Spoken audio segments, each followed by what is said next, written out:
आमिर भाई, मैं अगर पिछले 5 दिन की बात करूं, मैं बड़ा क्यूरियोसिटी का शिकार था, इसलिए मैं बार बार वो सवाल पूछता था कि आप छक्कों के क्यों खिलाफ हैं, आपको क्यों लगता है कि छक्के नहीं मारने चाहिए, रन्स बनाने चाहिए, आप विकेट के दरमियान में रन्स बनाएं।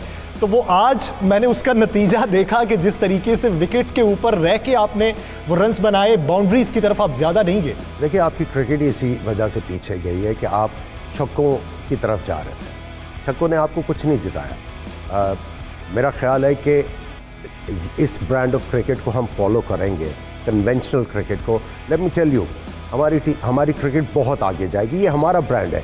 अगर आप अपने माजी में जाएं, आप हनीफ मोहम्मद साहब से स्टार्ट करें, इम्तियाज़ अहमद साहब की तरफ जाएं, हफीज़ कारदार साहब की तरफ जाएं, और बड़े नाम हैं, जावेद मियांदाद, मोहसिन हसन खान, माजिद खान, मुदस्सिर नज़र, Salim Malik, Inzamam and all that.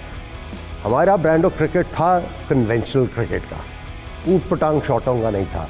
हमने जब से ऊट पटांग शॉटों की तरफ जाना शुरू किया, हमारी क्रिकेट नीचे जाती गई। हम कन्वेंशनल क्रिकेट खेलेंगे तो हमारी क्रिकेट आगे जाएगी। आप देखें, आपके साथ सरफराज नवाज साहब बैठे हुए हैं, इनसे भी अगर आप पूछें, जब ये आपकी डोमेस्टिक क्रिकेट खेलते थे तो इनको ये आपको बताएंगे कि डोमेस्टिक क्रिकेट में आउट करना ज़्यादा मुश्किल था बनिस्बत इंटरनेशनल क्रिकेट के। तो आपने अपनी डोमेस्टिक क्रिकेट का स्टैंडर्ड ऊपर लेके जाना है और उसमें आपने टेक्निक के ऊपर एम्फसाइज़ करना है। आप देखिए, आपकी कमेंट्री होती है, आपके मैचेस, आपके डोमेस्टिक मैचेस, कभी आपने किसी टेक्निक के बारे में सुना है? जब तक आपका technical aspect of the game तगड़ा नहीं होगा, आप आगे नहीं जा सकते। आप पिछले 5 दिन आप दोनों तरफ के मीडिया अगर उठा के देख लें तो जिस तरह की गुफ्तगू हो रही थी, हम तनकीदी नज़र से भी देख रहे थे कि हमारे यहाँ खामियां क्या हैं जिस पे ओवरकम करना ज़रूरी है। हम डोमिनेंट नहीं कर रहे थे टीम को, हम ये बात करना चाह रहे थे कि आप बेहतर तरीके से परफॉर्म करें, इस चीज़ पे अमल दरामद करें तो आपका गेम बेहतर। हम पहले दिन से ही कह रहे हैं हम जीत सकते हैं, जीत बशर्त कि आप इन चीज़ों को फॉलो करें। आज आपने कन्वेंशनल वे ऑफ क्रिकेट खेली, आपके सामने रिजल्ट है। आप मुझे ये बताएं, जब आप सिंगल करनी शुरू करते हैं, आपको यासिर भी बताएंगे और सरफराज नवाज साहब भी बताएंगे, चौका पड़ जाए बॉलर को इतनी कोई प्रॉब्लम नहीं होती। जब आपको 6 सिंगलें होती है, बॉलर तब डिस्टर्ब होता है। फिर बॉलर जो है वो डिफरेंट चीज़ें करता है। जब वो डिफरेंट चीज़ें करनी शुरू करता है तो फिर बैट्समैन को चांस मिलता है कि चौका भी लगाए और छक्का भी लगाए, क्योंकि उसने ऑफलाइन होना ही होना है। सो हम जब तक अपनी थिंकिंग को क्लियर नहीं करेंगे, ये जो हम गतके चलाने वाली क्रिकेट है उससे परे नहीं हटेंगे, आप आगे नहीं बढ़ सकते। मुझे बहुत खुशी है जिस तरह आज डोमिनेट करके पाकिस्तान ने जीता कन्वेंशनल क्रिकेट खेल के। आई थिंक ये एक अब मैसेज आएगा, ये जो ओपनर्स आपने खिला रहे हैं।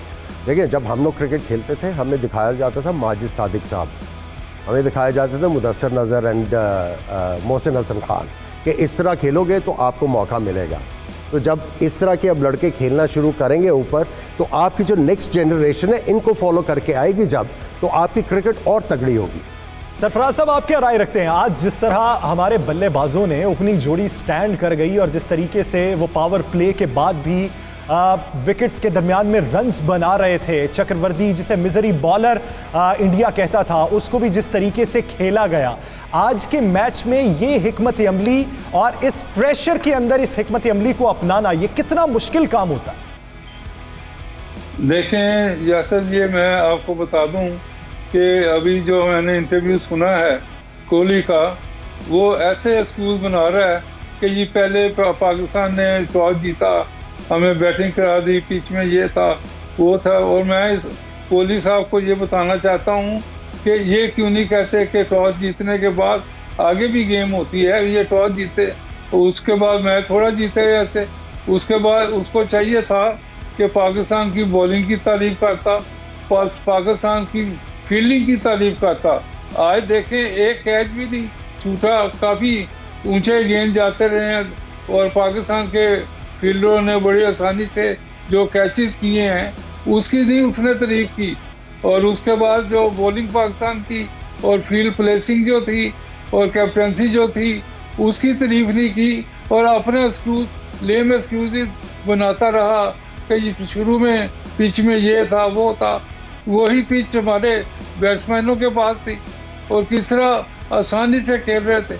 ये मानना था कि अफरीदी ने शुरू में ही डेंट डाल दिया था, उसका गेंद जो स्विंग हुआ उसने जो अच्छी बॉलिंग की उसको तारीफ करनी चाहिए थी कोहली को कि पाकिस्तान के फास्ट बॉलर ने शुरू में ज़बरदस्त बॉलिंग करके शुरू से हमें नीचे डाल दिया।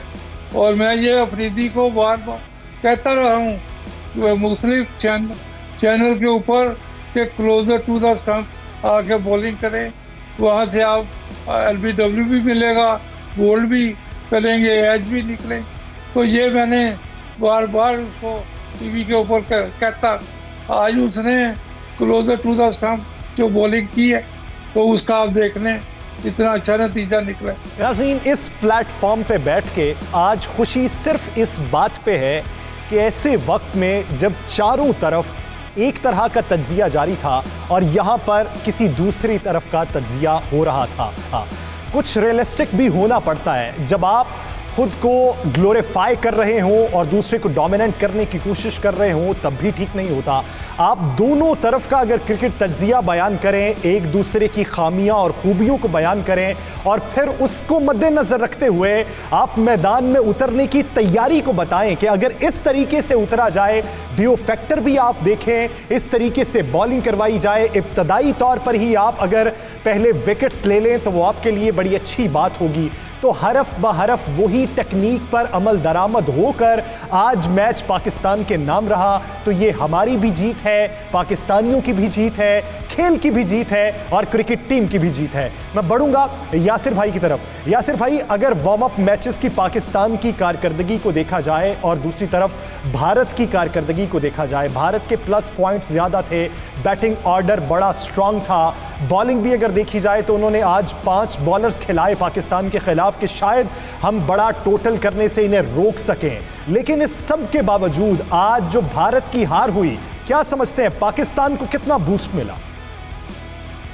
देखिए, इसमें कोई राय नहीं है कि इंडिया की टीम पेपर पे स्ट्रांग थी और जो उनका जो करंट उनकी जो फॉर्म थी उनकी एज अ टीम बहुत अच्छी थी, उससे तो कोई इख्तलाफ नहीं था। मगर जिस तरह आपने भी कहा कि देखिए बहुत ज़्यादा ही ओवर कॉन्फिडेंस था उनके, ख्वाह वो एक्स क्रिकेटर हों, टीवी पे बैठे हों और चैनल्स पे बैठे थे, तो वो देखने को ऐसा लग रहा था कि ये हमारे खिलाफ जो मैच खेलने जा रहे हैं ये किस्म का, वो समझ रहे थे एक किस्म का वॉक ओवर उनके लिए कि वो आराम से ये मैच जीतेंगे, आगे जाएंगे और पाकिस्तान बिल्कुल उनको टफ टाइम नहीं देगा।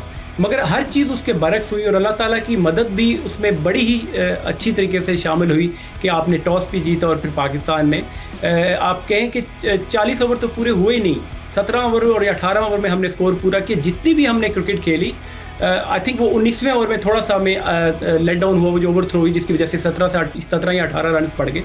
उसके अलावा अगर आप पूरा मैच देखें, पाकिस्तान ने बेहतरीन क्रिकेट खेली in all format, in all departments. तो हम जितनी भी तारीफ़ करें अपने प्लेयर्स की, वो बॉलर हो और स्पेशली फील्डिंग की हमें यहाँ बात करनी पड़ेगी कि आपने देखा होगा जो एनर्जी लेवल था, शादाब जब बॉल करते थे, बॉल करते हुए वो अपनी ही बॉल पे फील्ड करते हुए रिंग पे चले जाते थे दूसरे रन को सेव करने के लिए। शोएब मलिक को आप देखें बाउंड्री पे वो डाइव जिस तरह लगा रहे थे, हमने कोई कैच ऐसा छोड़ा नहीं। उम्र के अंदर आपकी इतनी फिटनेस हो तो कमाल ही बात है। दुनिया में इस वक्त पाकिस्तान की कारकर्दगी की गूंज बढ़ती जा रही है। तो फिर आमिर भाई की तरफ बढ़ेंगे। आमिर भाई, जिस तरह आज वजीर आजम ने बाबर आजम को बिलखुसूस मुबारकबाद दी है, अगर मैं कुछ रिकॉल करूं रमीज़ राजा साहब को, तो उनका ये कहना था कि अब ये हर फॉर्मेट के अंदर बाबर आजम कप्तान नहीं होंगे, लेकिन आज के दिन जब इतना हाई प्रेशर मैच हो आपके नाजुक कंधों, मैं तो नाजुक ही कहूँगा, अब इतनी कम उम्र में अगर आपके पास कप्तानी हो तो नाजुक कंधों के ऊपर इतना बोझ हो और इतना काम हो कि आप बेहतरीन खेल पेश करें, तो क्या अब किसी को सोचना चाहिए? देखिए, आप ही ने क्वेश्चन किया था ये वाला मुझे जी, मैंने ठीक है कि Babar Azam is capable of captaincy, handle करने का प्रेशर। तो मैंने ये कहा था कि अव्वल तो आपको कप्तान चेंज करने की ज़रूरत नहीं थी सरफराज को। अगर आपने कर ही दिया है, जब उसको ज़रूरत थी आपकी सपोर्ट की, आपने उसको उठा के फेंक दिया। अब बाबर आजम को आपने कप्तान बनाया, सोच समझ के बनाया होगा। अब बाबर आजम को सक्सेसफुल करने के लिए PCB ने उसकी मदद करनी है। अगर आप एक बड़े इवेंट से पहले आप ये कहो कि नॉट नेसेसरीली कि वो तीनों फॉर्मेट का कैप्टन होगा, तो ये इन अ बैड टेस्ट जाता है। मैं समझता हूँ कि रमीज़ को थोड़ा सा सोच समझ के जो है कदम लेने चाहिए। हवा पे घोड़े के सवार नहीं होना चाहिए। इनिशियली जब आप आते हैं किसी भी डिपार्टमेंट को टेक ओवर करते हैं, आप थोड़ी देर के लिए चीज़ों को एब्जॉर्ब करते हैं। आप बेसिकली देखते हैं कि वर्किंग क्या है, आप अप्रेजल्स मांगते हो कि क्या हुआ, इसका जॉब डिस्क्रिप्शन क्या था, क्या उसने काम किया है या नहीं किया, थोड़ा सा टाइम लेते हैं। इतनी जल्दी जो है वो हवा के घोड़े के ऊपर सवार नहीं होते। आई थिंक अब उनको समझ आ जानी चाहिए कि बड़े सोच समझ के फ़ैसले लेने हैं। अगर हमने क्रिकेट को आगे लेके जाना है तो आपको डिलीजेंस करनी होगी। आपके जो दिल में आया वो आपने बोलना नहीं है। अब आप यूट्यूब का चैनल नहीं चला रहे, अब आप पीसीबी के चेयरमैन हैं।